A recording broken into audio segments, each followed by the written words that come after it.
श्रावस्ती में एक सेठ था मृगार। उसके लड़के की पत्नी थी विशाखा। विशाखा सुनने जाती थी बुद्ध को। मृगार कभी सुनने गया नहीं। वह धन लोलुप धन के पीछे पागल था। वह सबसे बड़ा श्रेष्ठी था श्रावस्ती का। श्रावस्ती भरत की सबसे ज्यादा धनी नगरी थी और मृगार उसका सबसे बड़ा धनीपति था। विशाखा अपने ससुर की सेवा करती, उसके लिए भोजन बनाती, लेकिन विशाखा को सदा पीड़ा रहती थी कि यहाँ ससुर बूढ़ा होता जाता है और बुद्ध के वचन भी उसने कभी नहीं सुने, जानना तो दूर कभी सुने भी नहीं। इसका जीवन ऐसे ही धन पद वैभव में बीता जा रहा है। यह जीवन यूं ही रेत में गवा रहा है। यह सरिता ऐसे ही खो जाएगी सागर में पहुंचे बिना। एक दिन विशाखा उसे भोजन परोसती थी तो वह कहने लगी, तात भोजन ठीक तो है, सुस्वादु तो है।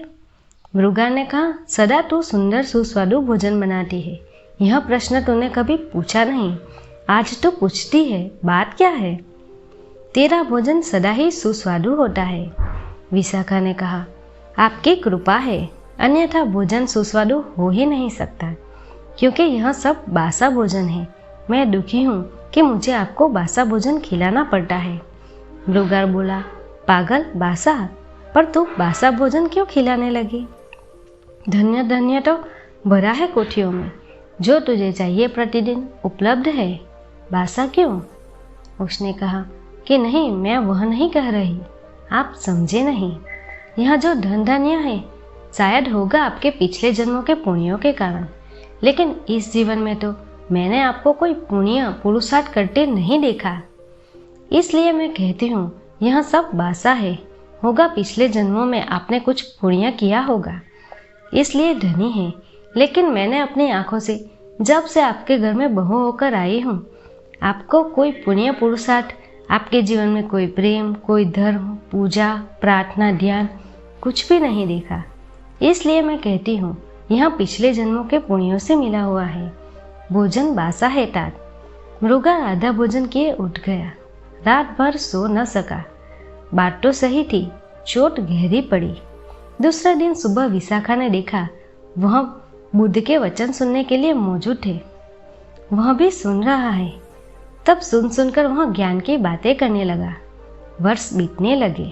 पहले वह ज्ञान की बातें न करता था, अब वह ज्ञान की बातें करने लगा, लेकिन जीवन वैसा का वैसा ही रहा।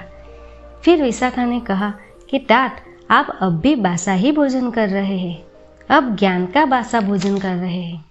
ये बुद्ध के वचन हैं, आपके नहीं। ये उनकी सुनकर आप दोहरा रहे हैं। आप अपनी कब कहोगे? आप जो गीत अपने प्राणों में लेकर आए हैं वह कब प्रकट होगा? कुछ आपके भीतर छिपा पड़ा है झरना, उसे बहाए। यह भी बासा है, तुम्हारा धन भी बासा है, तुम्हारा ज्ञान भी बासा है, और बासा होना ही पाप है। सब पाप बासे है, पुण्य सदा ताजा है। अभी अभी हुई वर्षा में ताजे खड़े हुए फूल, अभी अभी उगी सूरज की किरणों में नाचती सुबह की ताजी ताजी पत्तियां, ऐसा पुण्य है। ज्ञान की बातें सुनकर सब कुछ मत मान लेना। जब तक जान न लो तब तक रुकना मत। दोस्तों, अगर आपको मेरा वीडियो पसंद आए तो मेरी चैनल को सब्सक्राइब कीजिए, वीडियो को लाइक और शेयर कीजिए। धन्यवाद।